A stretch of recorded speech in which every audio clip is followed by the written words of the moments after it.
There's an old Japanese saying, shared often by Dr. Shigeaki Hinohara, one of the longest living physicians in modern history. As long as the body moves like a well-oiled machine, the spirit stays young. And it's true. The ability to stand up without help, to walk to the corner store, to bend down and tie your own shoelaces. These simple acts are not just movements. They are dignity. They are independence. They are life itself. But after 60, something begins to shift, and it happens quietly. You don't notice it at first. One day, the stairs feel a little steeper. Your legs tire more quickly. You pause halfway through your walk, not because you want to, but because you have to. What many don't realize is that beneath those small signs, something deeper is changing. The muscles are shrinking and the blood isn't flowing like it once did. Even those who stay active may feel it, not because they're lazy, but because the body after 60 obeys different rules. The truth is, most of us keep eating as if we're still 40. We eat what we've always eaten, and we expect our muscles and circulation to keep serving us. But the fuel that once worked no longer meets the demands of an aging engine. And slowly, almost invisibly, the machine starts to rust. That's why today's conversation matters, because this is not about fitness. It's not about youth. It's about vitality. It's about circulation that warms your fingers on a winter morning. It's about legs that still carry you where your heart wants to go. And yes, it's about the muscles that let you lift your grandchild, your groceries, or simply your own body out of bed. Dr. Mark Hyman, another voice of wisdom in modern medicine, calls muscle the currency of longevity, not because it makes you look young, but because it keeps you living, truly living. Muscles and blood flow are not decorative. They are foundational. They keep you upright, alert, present. They keep your balance. They carry your breath. And yet so many of us don't realize the role that nutrition plays in preserving that foundation. Not protein shakes or expensive powders, but 5 specific vitamins. 5 silent protectors of aging bodies. Vitamins that most older adults lack, not because they don't care, but because no one ever told them how essential they are. In this episode, we'll talk about those 5 vitamins. We'll talk about what they do, how their absence affects your strength and circulation, and how simple habits, not supplements, can gently bring your body back into flow. This isn't about miracle cures. It's about the real, slow, beautiful work of healing. So if you've felt your steps grow heavier, if your legs feel dull or numb, if fatigue settles in before the day has even begun, this is for you. Because there's still time, there's still strength. And your body, even now, is asking to be heard. Let's begin. There's a quiet assumption that as long as you stay active, your muscles will take care of themselves. Walk a little, move around the house. That should be enough, right? But the truth is more delicate than that. After 60, movement alone is not the whole answer. Not if the very cells of your muscles are being starved of what they need to stay alive. Vitamin D, though often spoken of in terms of bones, is just as vital for muscle strength. It acts like a key, unlocking the ability for your muscles to contract, support your balance, and respond with power when you need them. But here's what most people don't realize. Even if you walk every day, even if you spend time outdoors, your body over 60 produces 4 times less vitamin D from sunlight than it did in your younger years. The skin has changed. The processing has changed. The same amount of sun no longer gives you the same result. Without enough vitamin D, your muscles lose their grip. They tire faster. They recover slower. And you may find yourself hesitating before a step you once took with ease. It's not a lack of will. It's not just getting older. It's your body whispering, "I'm trying, but I'm missing something." This isn't theory. It's science. Studies show that low levels of vitamin D are directly connected to higher fall risk, slower reflexes, and decreased leg strength in older adults. And what's worse, many never know they're deficient. They blame the heaviness in their legs on aging, not realizing it may be from something as silent as the sun, no longer nourishing them as it once did. But if you look at the lives of long-living elders in rural Japan, those who tend gardens into their 90s, climb hills to their vegetable patches, you'll notice something else. They don't take vitamin D pills. They don't talk about bone health. But every morning they do something that changes everything. They open the doors. They sweep their steps. They walk slowly to hang the laundry in the morning sun. These are more than chores. These are rituals of light. The body doesn't need hours of sun, but it needs consistency. 10 minutes in the early morning, the kind of sunlight that touches the skin softly before the day grows harsh. That's when vitamin D is absorbed with the most grace. But still, not everyone absorbs it the same way. Some need to look deeper. 2 simple markers in a blood test, total vitamin D and parathyroid hormone, can reveal whether your muscles are receiving the charge they need. Because that's what vitamin D is. It's a charger. Imagine your muscles as batteries. Even if you're walking, even if you're trying, a drained battery won't respond. You can press the button all you want. Without a charge, the energy never comes. And then, walking becomes a task. Standing becomes an effort.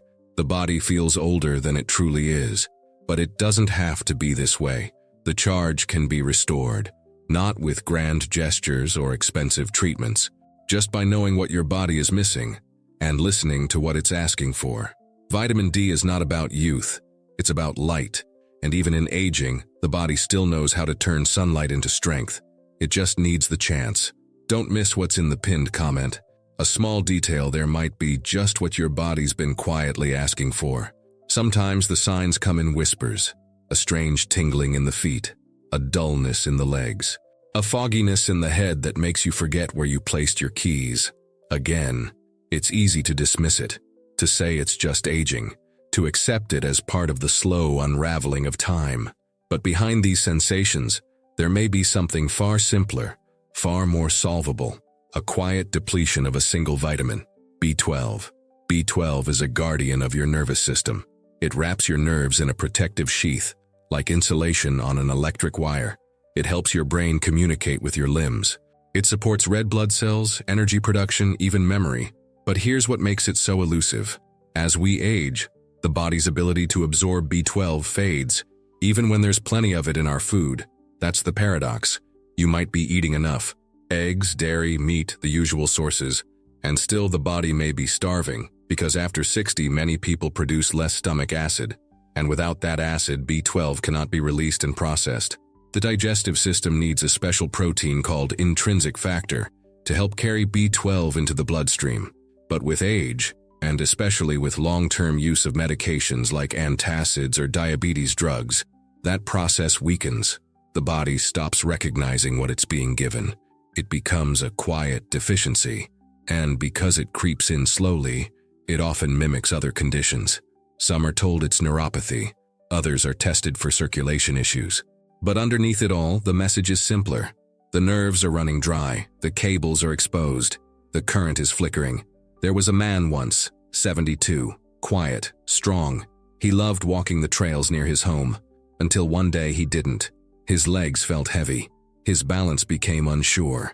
Doctors suspected nerve damage, but a simple test showed the truth: dangerously low B12. Within weeks of correcting it, his steps returned, not because of magic, but because the body remembered. The nerves remembered. They just needed nourishment. And here's where it becomes deeply personal. The fix doesn't always require pills. For those with mild deficiencies, sublingual drops, absorbed under the tongue, can bypass the broken pathways of the gut. For more severe cases, injections may be offered. But what matters most is recognition. Knowing that numbness, fatigue, and forgetfulness are not inevitable. They are signs, and the body is still speaking. Imagine your nervous system as a web of electric wires running through a house. Each connection matters. Each signal travels from head to toe. But when the insulation thins, the signal gets lost. The lights flicker. The body stumbles. And suddenly, the world feels dimmer than it truly is. But that spark, it's still there. Under the fog, under the tired legs, under the forgetfulness, there is still energy waiting to be restored. B12 doesn't promise youth. It promises clarity, precision, that quiet confidence of a body that knows where it's going and how to get there. It's not just a vitamin, it's a conductor. And even after all these years, the music of your life still wants to play. For many, the word calcium brings to mind strong bones and tall glasses of milk. And after 60, the message becomes even louder. Protect your bones, take your calcium. But there's a side to this story that rarely gets told. A missing piece in the puzzle. Because without the right guidance, calcium can go astray. Instead of strengthening bones, it begins to settle where it shouldn't, in the arteries, in the blood vessels, in the places that need flexibility, not stiffness. That's where vitamin K2 enters, quietly, humbly, often unnoticed. It doesn't give speeches, it gives directions. It tells calcium where to go, and just as importantly, where not to go. It escorts it to the bones, where it can support strength and structure, and it gently steers it away from the arteries, where buildup can lead to stiffness, high blood pressure, and a heart that works harder than it should. The problem isn't taking calcium. The problem is taking it without a guide. Without K2, calcium has no map, and the body, trying its best, may end up causing harm while attempting to do good. In many traditional cultures, this wasn't a problem. K2 was part of daily life, woven into meals without thought. In Japan, it came from natto, a sticky fermented soybean dish rich in K2. In parts of Europe, it lived in aged cheeses and organ meats. In both cases, the foods were unprocessed, alive and made with time. But modern diets, especially those filled with processed foods, have stripped this vitamin away. The guide has gone missing, and yet it doesn't take much to bring it back. For those who enjoy it, even a spoonful of natto carries incredible benefit. For others, a slice of aged Gouda or a soft-boiled egg from a pasture-raised hen can begin to restore the balance.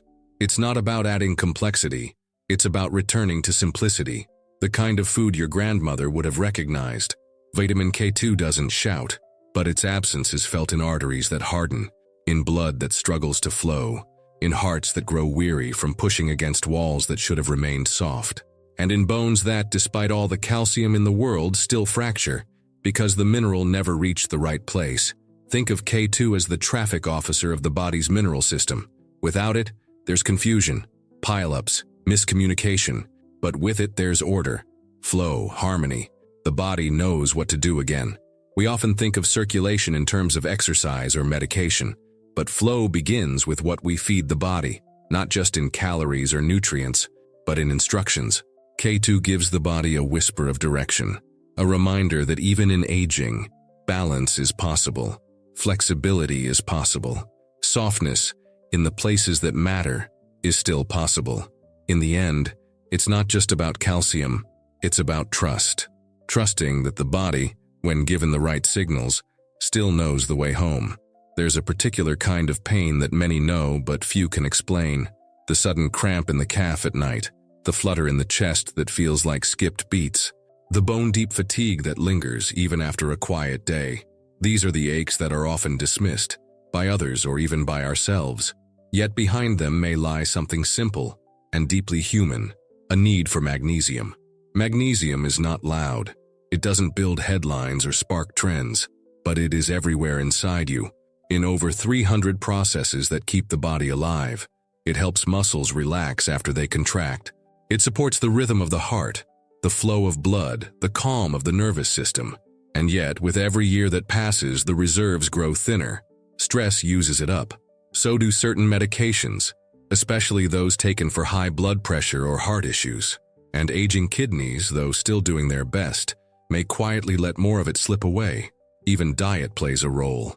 Decades ago, vegetables grew in mineral-rich soil. Today, many grow in land that has been stripped of nutrients. The food looks the same, but the life inside it is less. In Okinawa, where elders often reach their 90s with strong legs and soft smiles, magnesium is not something they count or measure. It's something they drink. Their water, drawn from deep mineral springs, carries the trace elements the body quietly needs. And their meals, sea vegetables, miso broth, leafy greens, speak a forgotten language of balance.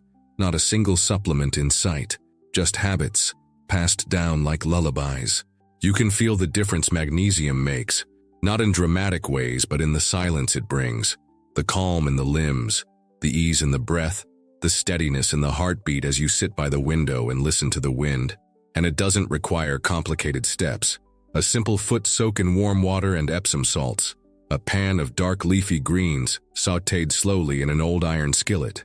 A calming evening drink, perhaps made with pumpkin seeds, oats, or a pinch of cacao, to invite the mineral back into your cells before bed. Magnesium is the oil in your body's engine. Without it, everything creaks. Muscles tighten, blood vessels narrow, The body begins to resist its own rhythm, but with it there is a softening, a return to flow, a quiet sigh of relief deep in the tissue, as if the body had been holding its breath and finally lets go. This isn't about treating illness. It's about listening to the language of the body, the way it speaks through cramps, through restless sleep, through fatigue that feels older than you are. And it's about answering gently, with nourishment, with rhythm, with minerals that once lived in our soil and can still live in us. Even now, the body remembers what balance feels like. Even now, it's still reaching for it. Dr. Shigeaki Hinohara once said, "To stay young, keep doing what excites you." But the truth is, the things that once brought us joy, a walk, a quiet meal prepared with care, a conversation at the gate, often depend on something we rarely notice until it fades, the strength to move, and the flow that carries life through our limbs. After a certain age, muscles shrink not only from lack of use but from being undernourished. Blood no longer moves with the same warmth. Legs feel heavier, memory becomes softer around the edges, and the simplest gestures start to ask more of us. It feels like aging, but often it's something else entirely. Small deficiencies, built up over time, hidden beneath the routine. In places where people age well, in the hills of Okinawa, the villages of Italy, these problems appear less often, not because people do more, but because they do certain things consistently. Morning sun, mineral-rich foods, movement that comes not from discipline but from life itself. They aren't chasing health, they're living rhythms that support it. The vitamins we've talked about, like D, B12, K2, magnesium, are not special formulas or secret cures. They are part of the body's language. Without them, your muscles can't hold you the same way. Your nerves struggle to send clear signals. Your blood loses its softness. But with them, things begin to return. Balance, warmth, steadiness. This isn't about doing more, it's about noticing what your body is quietly asking for. A few moments in the morning light, a bit of dark leafy green, slowly cooked, a pause to breathe deeply before sleep. These are not trends, they're ways of feeding the body as it is now. Slower, yes, but still wise and wanting to move. The goal isn't to be young, it's to be alive in the age you are, to feel the strength in your step, the calm in your chest, the clarity in your thoughts, to move without fear, to reach for something, or someone, without hesitation. So perhaps the question worth asking is simple. What would give your body more ease today? Not everything, just one thing, a small change, a bit of light, a little more life in the legs that still carry you. That, in itself, is enough. If something in this message spoke to you, take a quiet moment and check the pinned comment. It may hold exactly what your body or your heart needed to hear today.